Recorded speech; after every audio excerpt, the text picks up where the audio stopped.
Ramadan ini merupakan satu momen buat kita yang tidak dimiliki oleh kaum sebelum kita, juga tidak dimiliki oleh orang-orang yang tidak seperti kita,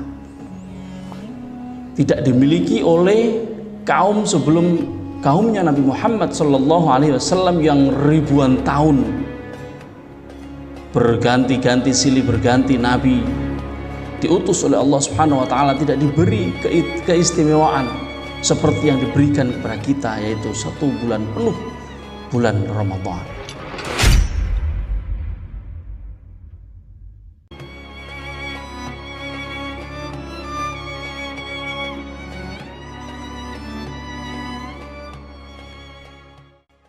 Assalamualaikum warahmatullahi wabarakatuh. Alhamdulillahi rabbil alamin, wabihi nasta'inu ala umuri dunya waddin, wassalatu wassalamu ala asyrafil anbiya'i wal mursalin, sayyidina wa maulana Muhammadin wa ala alihi wa sahbihi ajma'in, amma ba'du. Faya ibadallah, usikum wa iyaya nafsi bitaqwallahi wa ta'atihi, faqad fazal muttaqun. Qala ta'ala fi kitabihil karim, a'udzu billahi minasyaitonir rajim, ya ayyuhalladzina amanu taqullaha haqqa tuqatih wa la tamutunna illa wa antum muslimun. Kaum muslimin jamaah salat subuh yang dirahmati Allah, dan juga para pemirsa Sandikala yang kebetulan ini saya siarkan live di channel Sandikala. Marilah kita senantiasa memanjatkan puji syukur kepada Allah Subhanahu wa Ta'ala yang selalu memberikan kita nikmat yang tidak bisa kita hitung jumlahnya, tidak bisa kita perkirakan, tidak bisa kita balas, tidak bisa kita apa-apakan, hanya bisa kita terima dan kita syukuri. Salawat dan salam senantiasa tercurah mudah-mudahan kepada junjungan kita Nabi Agung Muhammad sallallahu alaihi wasallam, dan mudah-mudahan bibir kita selalu basah dengan salawat sehingga kita akan mendapatkan banyak hasanat.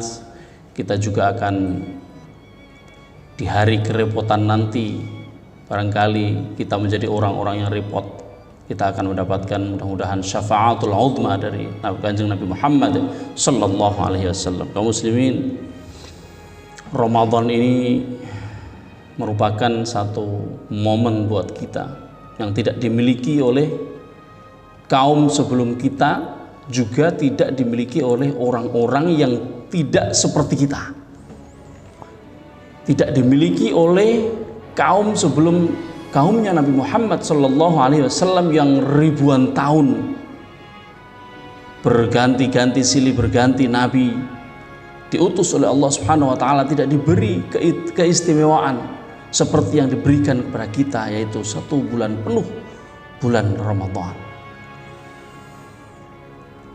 Juga setelah ada Nabi Muhammad dan sampai hari ini, siapapun yang tidak mengikuti beliau, yang tidak masuk ke dalam din ini, juga tidak mendapatkan keistimewaan seperti ini. Ini sesuatu yang sangat istimewa karena 1 bulan penuh kita diberi kesempatan untuk tidak hanya menebus banyak kekurangan, tapi juga kita diberi kesempatan untuk bersih-bersih diri, untuk meningkatkan kadar ketakwaan kita, dan itu dilakukan bersama-sama oleh umat Islam sedunia. Maka orang-orang yang tidak memanfaatkan momen ini sungguh sangat merugi, karena untuk meningkatkan kadar ketakwaan, untuk meningkatkan atau membangun diri untuk bersih-bersih dan segala macam itu, kalau sendirian tidak akan bisa konsisten sepanjang bulan. Tapi karena dilakukan bersama-sama secara berjamaah, dan itu seluruh dunia, itu menjadi lebih mudah buat kita semuanya. Kaum muslimin, kalau kita sudah sepanjang hidup kita berpuasa, kita tentu bisa meraba-raba diri kita. Apakah kita puasa ini hanya menahan lapar, menahan haus, menahan dari syahwat, atau kita sudah meningkat dari itu? Imam Ghazali di dalam Ihya Ulumuddin, Imam Ghazali mengatakan bahwa puasa itu memiliki 3 tingkatan. Tingkatan yang pertama adalah tingkatan orang-orang puasa umum. Semua orang yang puasa, semua orang yang siam, semuanya harus melewati itu. Apa? Adalah apa yang diatur di dalam fikih. Menghindari 5 hal. Makan, minum, jima, keluar sperma tanpa jima, dan yang terakhir al-qai'u amadan. Al-qai'u itu ya muntah tapi sengaja. Ya kalau itu mungkin kita enggak melakukan itu ya, karena jijik juga kalau muntah sengaja, enggak ada gunanya juga. Tapi itu di dalam fikih itu ada. Memang berbeda orang yang jima dengan orang yang, ini khusus untuk laki-laki biasanya, mungkin di siang bolong tidur kemudian mimpi basah. Ini perlakuannya berbeda. Kalau jima, dia seseorang harus kafaroh. Kafaroh itu ya harus puasa berturut-turut selama 2 bulan. Sementara 1 bulan aja nggak kuat, maka jangan melakukan itu. Tapi kalau tidur nggak sengaja mimpi basah, dia hanya cukup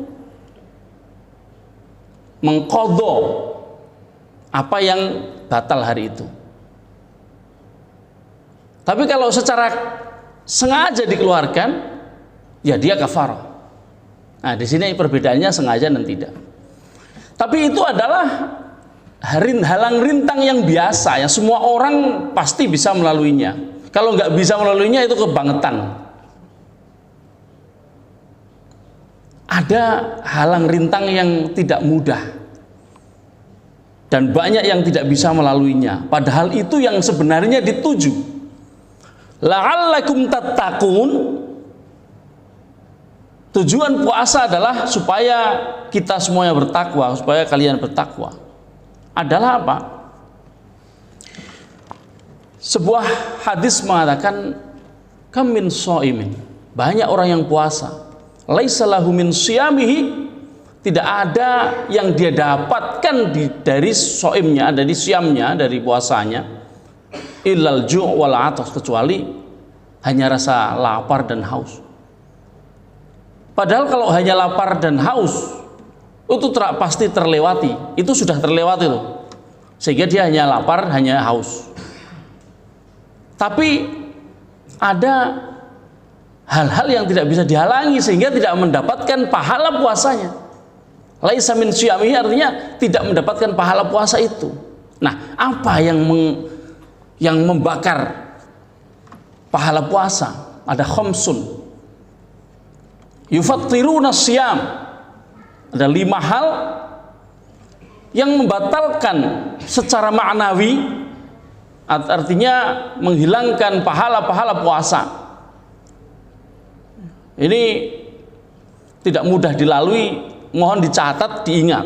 Yang satu al-kadzibu, orang sudah puasa capek-capek tapi bohong kalau bicara, masih berbicara bohong, hilang pahalanya. Berbohong itu ada istilah bohong demi kebaikan. Tidak ada baik kebaikan didapatkan dari keburukan. Kalau kebaikan menghilangkan keburukan ada, tapi kalau keburukan menyelamatkan kebaikan nggak ada. Maka sebaiknya jujur, transparan. Yang kedua, al-ghibatu. Tadi malam saya sudah menyinggung tentang ghibah ya. Ghibah ini kalau laki-laki biasanya nggak suka, kecuali yang suka. Tapi kalau perempuan, ibu-ibu khususnya, biasanya kalau ngumpul ya ghibah, nggak ada yang lain. Nah ini dihindari, wajib dihindari, karena kalau enggak ya nanti puasanya eman-eman. Jadi yang perlu ditandaskan di sini, ghibah saja nggak boleh, apalagi fitnah. Ghibah itu ngomongin orang yang nggak ada di situ, kalau ada di situ tidak apa-apa. Itu nasihat namanya. Ada orang kita omongin, orangnya berhadapan-hadapan, itu nasihat atau diskusi. Tapi kalau orangnya nggak ada, itu ghibah. Kalau benar-benar itu terjadi diomongkan. Kalau nggak terjadi, jadinya fitnah, dan fitnah ini sangat berbahaya, lebih berbahaya daripada ghibah. Kemudian yang berikutnya an-namimah, provokasi. An-namimah itu provokasi seperti waktu demo kemarin. Terjadi provokasi itu, demo dilakukan di dalam bulan puasa loh. Demo apa itu kemarin yang katanya mahasiswa tapi tua-tua. Kemudian ada yang nonjokin si siapa? Pak Ade Armando. Terlepas apapun yang sudah dilakukan Ade Armando dan terlepas apapun masalah politik, masalah apa segala macam, tetap bengek, tapi namimah di situ terjadi. Seseorang membuat atau menjepret foto kemudian dikirimkan kepada sekelompok orang, kemudian terjadi apa yang terjadi. Itu akibat dari apa? Namimah, dari provokasi. Tapi bisa jadi kalau di dalam pengadilan nanti mungkin ada pertimbangan-pertimbangan lain dari para hakim, bisa jadi masuk ke kategori yang lebih berat daripada namimah. Karena kalau demo itu dan upaya untuk persekusi yang dilakukan kemarin itu ternyata sudah direncanakan sebelumnya, misalnya sebelum berangkat demo sudah merencanakan beberapa orang. Di dalam pidana Islam ada namanya al-mamlu, itu melakukan persekusi dengan sebuah rencana. Jadi keikutsertaan orang-orang di dalam melakukan persekusi itu memang sudah direncanakan.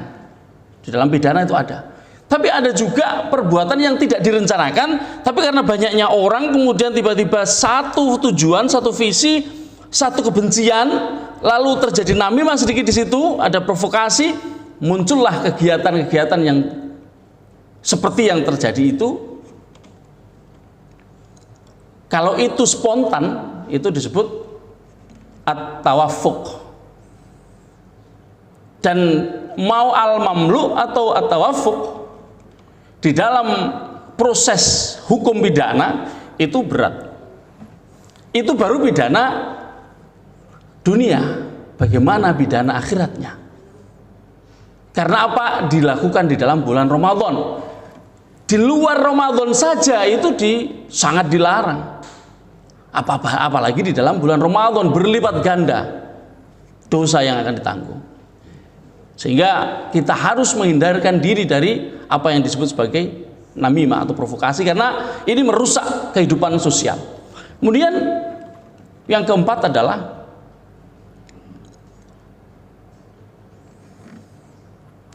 al-yamin al-kadhib atau qauluz zur. Saya pernah menjelaskan sebelumnya, janji, bukan janji, syahadah atau kesaksian palsu. Saksi yang melakukan atau menyampaikan kesaksiannya di dalam sebuah pengadilan di bulan Ramadan, dan kesaksian itu tidak benar-benar disaksikan, artinya palsu, artinya bohong. Bohong di luar pengadilan saja tidak boleh, apalagi di dalam pengadilan. Ini lebih berat karena mengakibatkan orang lain kemudian menjadi mendapatkan hukuman yang berat.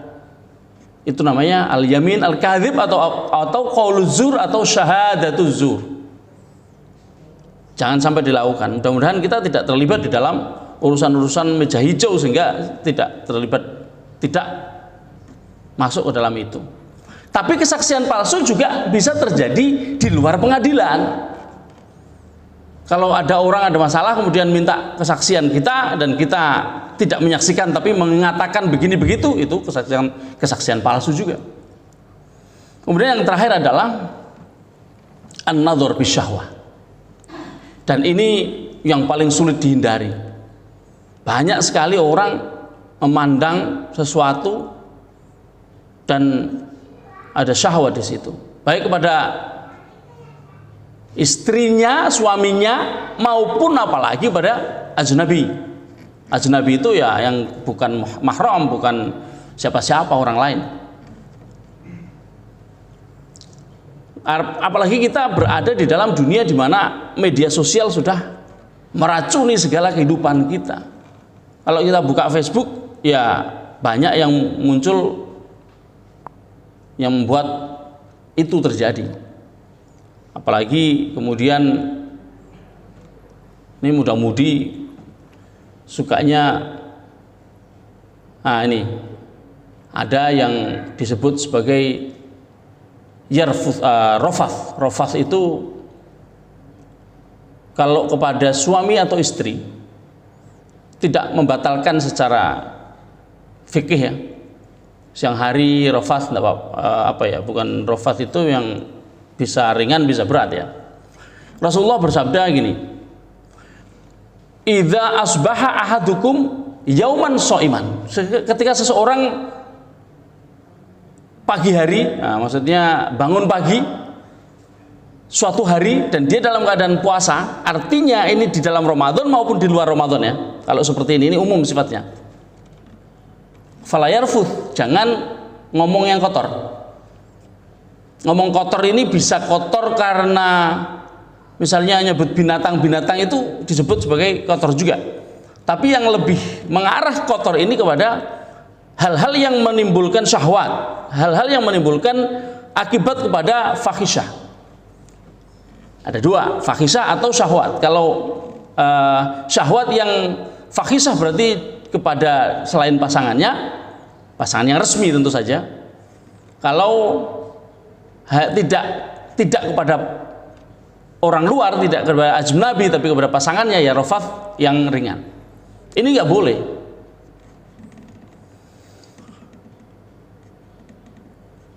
Fala yarfuth wala yajhul, dan jangan berbuat bodoh. Artinya ya kalau kita mudah-mudahan tidak melakukan itu ya. Biasanya yang suka ribut-ribut dengan temannya, dengan tetangganya, ya itu biasanya yang susah menahan diri seperti itu, sehingga terjadi perpecahannya. Karena apa? Fa'in syatamahu, fa'in imru'un syatamahu, kalau ada seseorang yang mencaci, ini mencaci lah ya.